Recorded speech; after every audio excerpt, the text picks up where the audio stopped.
Hai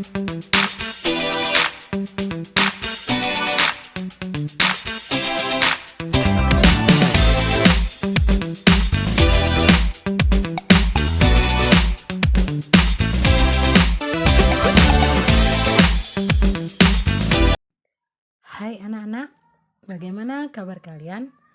Tentunya Ibu selalu berharap kalian selalu dalam keadaan sehat dan selalu bersemangat untuk belajar matematika.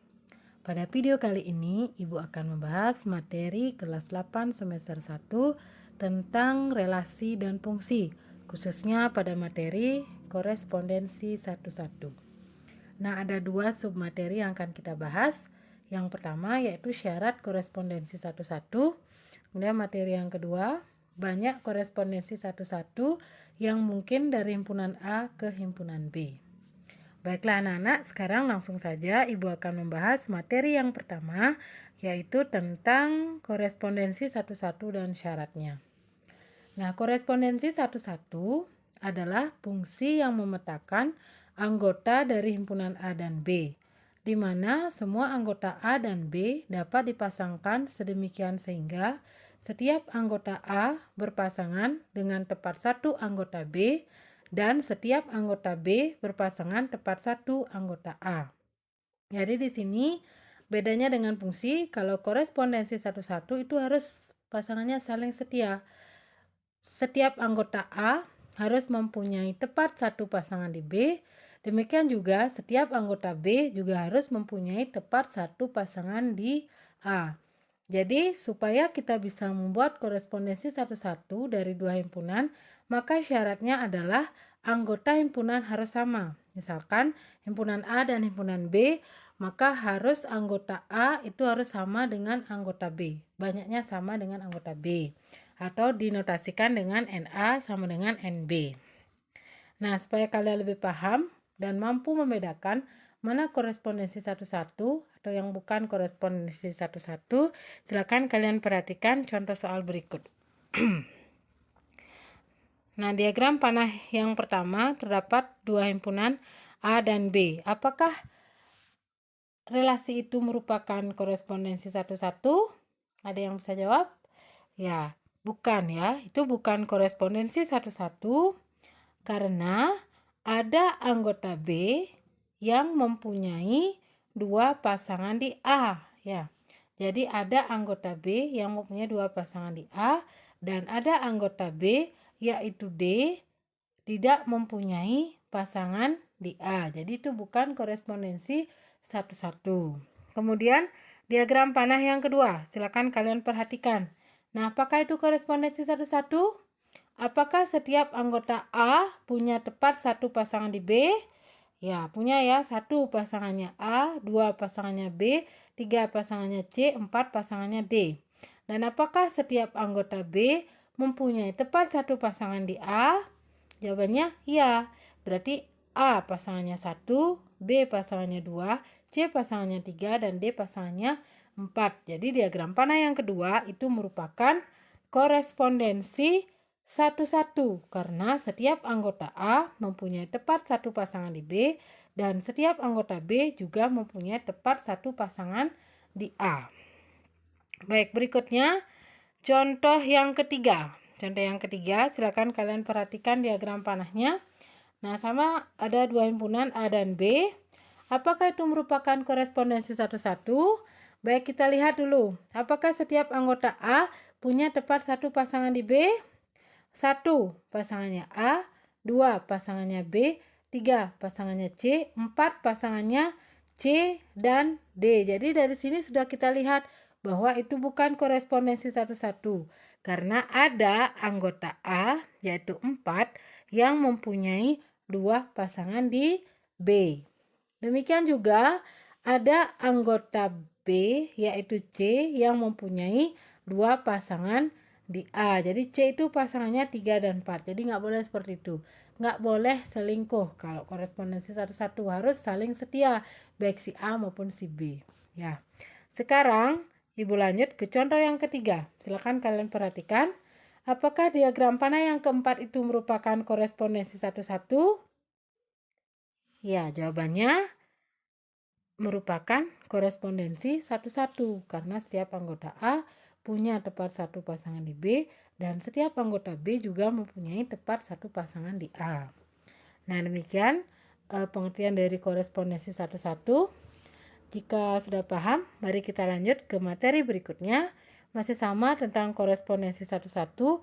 Ibu berikan contoh soal dengan tipe yang lain ya. Di antara dua himpunan berikut ini, manakah yang dapat dibuat korespondensi satu-satu?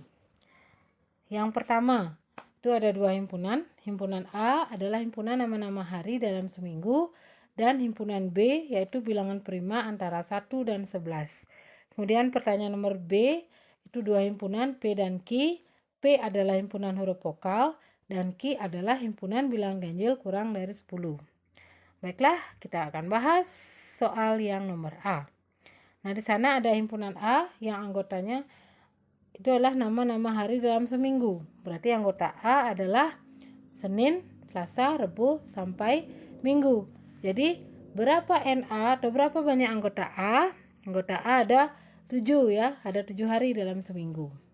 Kemudian B itu adalah bilangan prima antara 1 dan 11. Berarti ingat bilangan prima itu adalah bilangan yang hanya bisa dibagi oleh 1 dan dirinya sendiri. Jadi anggota B adalah 2, 3, 5, 7. Jadi ada berapa anggota B? Ada 4. Jadi NB sama dengan 4. Nah, di sini dapat kita lihat bahwa banyak anggota A 7, banyak anggota B 4. Jadi banyak anggotanya berbeda. Sehingga dapat kita simpulkan karena NA tidak sama dengan NB, maka tidak dapat dibuat korespondensi satu-satu dari himpunan A ke himpunan B. Nah, karena di sini syarat utama dari korespondensi satu-satu adalah banyak anggota kedua himpunan itu harus sama. Jadi kalau sudah berbeda banyak himpunannya berarti otomatis tidak bisa dibuat korespondensi satu-satu. Kemudian soal yang nomor B, itu himpunan P adalah himpunan huruf vokal. Itu anggotanya A, I, U, E, O. Sehingga banyak anggota himpunan P adalah 5 anggotanya. Kemudian Q itu adalah bilangan ganjil kurang dari 10. Berarti banyak anggota Q itu adalah 1, 3, 5, 7, 9. Jadi banyak anggota Q adalah 5. Jadi di sini kita bisa melihat bahwa banyaknya anggota P itu sama dengan banyaknya anggota Q yaitu sama-sama 5. Sehingga dapat disimpulkan bahwa karena NP sama dengan NQ, maka dapat dibuat korespondensi satu-satu dari himpunan P ke Q. Nah, demikian. Semoga kalian sudah paham ya tentang korespondensi satu-satu. Kalau sudah paham, mari kita lanjutkan ke pembahasan berikutnya, yaitu tentang banyak korespondensi satu-satu yang mungkin dari himpunan A ke himpunan B. Nah, jika banyak anggota A atau NA itu sama dengan banyak anggota B atau NB itu sama dengan N, maka banyak korespondensi satu-satu yang mungkin antara himpunan A dan B adalah, jadi di sini rumusnya itu adalah N faktorial. Jadi ini dibaca, nah ini tanda seru kebalik. Nah, seperti ini ya, I kebalik atau tanda seru itu dibaca faktorial ya. Faktorial. Jadi nanti N faktorial itu sama artinya dengan N kali N kurang 1 kali N kurang 2 kali dan seterusnya sampai kali 3 kali 2 sampai kali 1. Nah, supaya kalian paham, misalnya ya N-nya 5. Berarti kalau 5 faktorial itu sama artinya dengan 5 kali 4 kali 3 kali 2 kali 1. Kalau 7 faktorial berarti 7 kali 6 kali 5 kali 4 kali 3 kali 2 kali 1. Seperti itu ya. Nah, sekarang kita lanjutkan pembahasan kita ke contoh soal. Diketahui A adalah himpunan faktor dari 6 dan B adalah himpunan faktor dari 15. Tentukan banyaknya korespondensi satu-satu yang mungkin dari A ke B. Berarti kita buat dulu anggota A dan B. Nah, jadi A faktor dari 6. Jadi anggotanya faktor dari 6 itu artinya bilangan-bilangan yang habis membagi 6. Berarti 6 itu bisa dibagi 1, dibagi 2, dibagi 3, dan dibagi 6. Sehingga anggota A adalah 1, 2, 3, 6. Jadi NA sama dengan 4. Kemudian B faktor dari 15, yaitu bilangan-bilangan yang habis membagi 15. Di 15 itu habis dibagi oleh 1, dibagi 3, dibagi 5, dibagi 15. Sehingga anggota B adalah 1, 3, 5, 15. Sehingga banyak anggota B sama dengan 4. Nah, karena NA sama dengan NB itu sama dengan 4, maka banyak korespondensi satu-satu dari A ke B itu rumusnya N faktorial, berarti N-nya 4, jadinya 4 faktorial. Jadinya 4 kali 3 kali 2 kali 1, hasilnya 24. Jadi banyak korespondensi satu-satu yang mungkin dari A ke B adalah 24. Baiklah anak-anak, demikian penjelasan Ibu terkait dengan materi korespondensi satu-satu. Semoga kalian paham materi yang Ibu berikan dan bermanfaat bagi kalian dalam mengerjakan tugas-tugas. Dan akhir kata Ibu ucapkan terima kasih.